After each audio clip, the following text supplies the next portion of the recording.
batteries and chargers to facilitate communication between their safety team and our on-scene and incoming units. And we're still working through a couple of issues, so I presume that we will have this item will be on the change memo.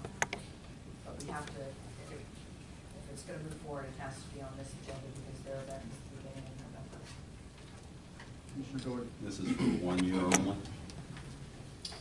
Or is it I believe anticipated, it can expected this will be an annual thing? Well, I'm sorry, the intent of this is a stopgap between, to allow us to communicate now and allow them time to come up with their own communication system there that is compatible with ours. And we've been in communication with them and given them some options, and so Okay.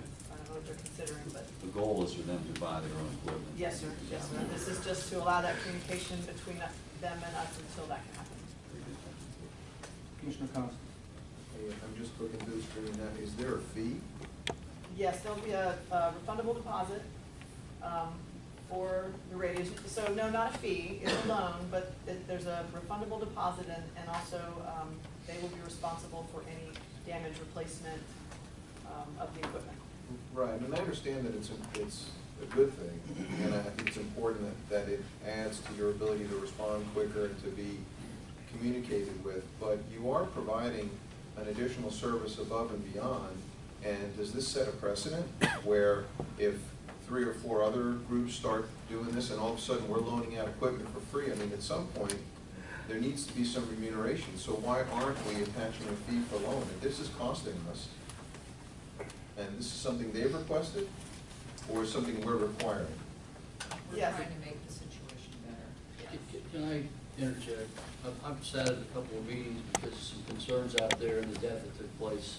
And one of the issues that happened was the inability to communicate and get to where they needed to be. And so, though I'm not totally disagreeing, because I think maybe a rental fee for the equipment might not be a bad thing to consider, we're actually providing more protection and service to our citizens and visitors. And I look at it a little bit differently. So I've had conversations with the Sheriff's Department, Public Safety. There's major concerns once you get in there. And of course, the condition of some of the individuals, there happened to be a second party lying unattended that the responding folks didn't know about. They only knew about the one individual. And so some of this will help with that because they couldn't get to and talk to some of the people that knew what was going on. So it's a little bit, though like I said, I don't completely disagree with you. I'm looking at this on two sides, and I don't know what a rental fee on 4 of those units would be, on a monthly basis. But if you guys wanted to talk about that tomorrow or what have you, we could decide whether or not we wanted to deduct X number of dollars per month out of their deposit. Maybe that would incentivize them to move forward a little quicker with their system. I don't know, but I'll throw that out there for discussion. And I appreciate your input, and I'm in full agreement. This is something that must happen. Public safety is the most important thing, but this is a for-profit concern. Yes. They are doing this, and that pulls 4 units off the line that are being paid for, and at some point, we may have to go out and purchase additional units to fill the gap and so forth. So, I mean, I really think that has to be taken into consideration. It has to happen, I agree, but I just want to make sure that, government is not a charity case. Can I make a suggestion? I don't know, Chief, if you can talk with them and see if they'd be willing to come forward with maybe some kind of a rental offer that would make the board a little more comfortable. Is that okay, Ray? Why don't we ask the chief for some more information? Like, what's this deposit? It's $5,000. Currently, the deposit is $5,000. From that would come any fees if the radios needed repair or replacement. These radios would be picked up, the onus is on them to get the radios prior to each event, and it's based on the 4 scheduled events that they have per year. So they would come and get them, have them for the weekend, return them. And the most recent change, which I don't think the chief is even aware, Cody, do you want to talk about that? It's only 2 events now, right? Yeah, that's right. This morning I was contacted by Rob White, and he mentioned that they're only going to be having, as far as the major events, the November event and a March event. So that's what we're contemplating is 2 uses. The way the agreement's written is that it expires in the summer. It's contemplated that a full, a permanent solution will be worked out essentially between the expiration of this agreement and their November event, which is kind of their kickoff of the season. Okay, and so they'll be picking up the units prior to the event and then giving them back within a very short period of time after the event? Correct. At which time you'll assess it. Are they gonna pay the deposit each time? That's one of the changes that we're talking about now. Originally, we had envisioned they make a deposit for these 4 events, And then they pick it up don't get it every- back until the end. Right. But since there's only 2 and they're so spread out, I think now, and we haven't worked it out with the chief yet, it'll be a deposit that we refund within a certain amount of days, and they do another Right. deposit. Right, so- A group on night in Palm Island have requested that we allow temporary parking on the eastbound segment of Panama Boulevard. And this is in conjunction with their event known as Art in the Palms. And that will be held on Saturday, November 14th. And the attached resolution will allow that to happen if approved by you. Commissioner Truitt. So there, and I know I pushed this forward and said you guys need to talk about it with you guys, Public Works. So they're wanting to be able to park in the yards of the people. In the right of way. They can park in the right of way, which of course can be on the yards on the southbound, on the south side of the. South side of the eastbound lane. Now, there are some. 'Cause I've already heard complaints from Yeah, too. well, and there are existing no parking signs on the north side of the eastbound segment of Panama. So our plan is just to bag those signs and If we let her do, go. if we do that, can we keep them off the people's yard? Is there's, Well, if they park to the inside and. well, okay. it's gonna cost, well, what I can do is I can move the no parking signs that are on the north side to the south side. No, we make a call. In front of the residents.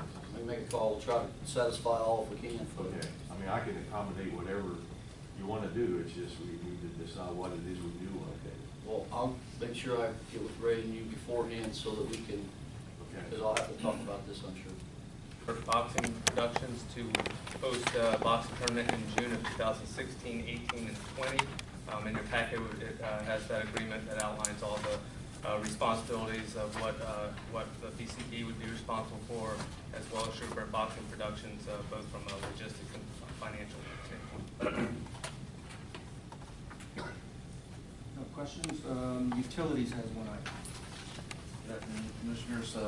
We're asking for approval of a resolution authorizing the chairman to execute a sub-agreement or sub-grant agreement with the Florida Department of Economic Opportunity and approve a budget amendment which will allow the funds to be dispersed to the utility operating fund and to Parkside redevelopment fund.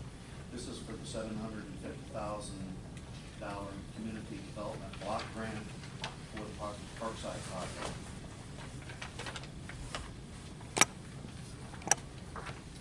Moving on to the regular agenda, there's one item, under the Commission Office, the Economic Development Director's contract. This is gonna be fun. Can we attach the last contract just so we have a reference? So it's on, well, you have it, but it's not attached to the item, so maybe we can have last year's contract attached so we have it available to pull up on the, not treat the link. Commissioner Dodd.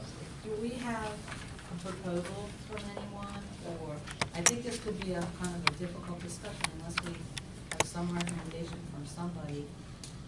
I mean, I know we've probably all met individually with HR and Jeanette, and that we're kind of our hands are tied, so, but, Well, they're not tied, we can, like I said, I think it's good to have last year's agreement, have an opportunity over the weekend to kind of look at it and see if there's things that we want to bring up as possible proposals, and obviously, Mr. Pack is gonna be there, and we're gonna have a discussion. you mean start a new contract? No, I'm Is just, that possible, starting a new Uh, contract? Yeah, the contract's been in effect since he was. Right, it's the same one. just to look at it and see if there's anything, Well, I'll Got Commissioner Deutsch and Commissioner Doherty. Yeah, I think the discussion will work, and I actually have a suggestion I'm going to present on Tuesday. Commissioner Doherty. Yeah, I just, after having my one-on-one with Tom on Monday and kind of thinking about the more recent discussions we've had, like the workshop and so forth, I asked it to be placed on the agenda to this contract is in mid-February, which is your anniversary date, we are obligated to 90 days prior to that, which would be November 10th, would be our last opportunity as a commission at a regular meeting to formally, decide on some kind of a change or editing or whatever. So that's all. I thought I'd bring it up a meeting earlier just to get it all rolling. When are we gonna have a discussion about the progression plan? Succession. I would imagine we'll start that tomorrow. Can we talk about that on Tuesday? Workshop. I mean, what if can we include that as part of our discussion?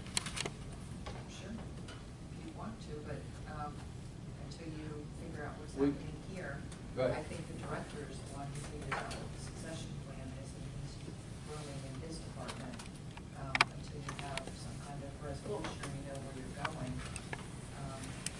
Well, I had a good talk with Luciana about it, and she has some thoughts on staff, what she thinks she would need now. But we haven't even gotten as far as having a discussion about who the successor will be. And I think what she needs, if she's gonna be the new director, is to have an idea of if she's gonna change job descriptions or whatever, that she needs, and we don't have to give direction on that really. It's not really our place I to would do. think you should handle this item. Okay. I just kinda think they really go together. I don't disagree, but we handle one and then go to the other. That's, I agree. Commissioner Rea. No, I was gonna say, I think we have to deal with any changes we're gonna make in relation to where we are first. In my mind, it'd be appropriate to do that. And I've got a suggestion I'm gonna offer, see where it goes from there.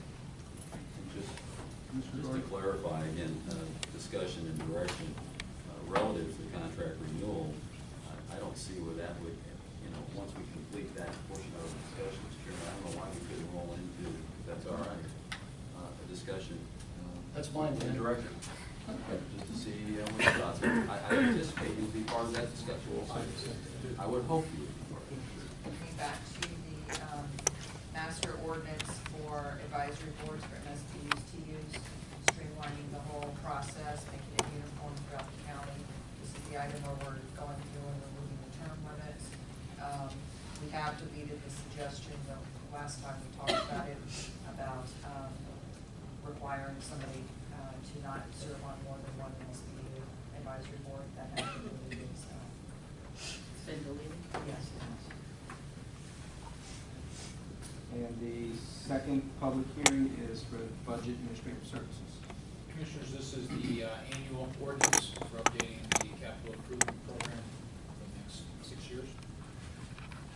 And the next one is, as part of our ongoing code cleanup, deleting a, old part of the code on special assessments that we don't use anymore. And the fourth item is from Public Safety. And this item is to conduct a public hearing to consider allowing emergency management to charge reasonable fees for planning review of healthcare facilities. Commissioner, that fifth item related to the mandatory connect will be deleted. We're moving that and date certain, come back the first meeting in November, so it'll be on November 10th.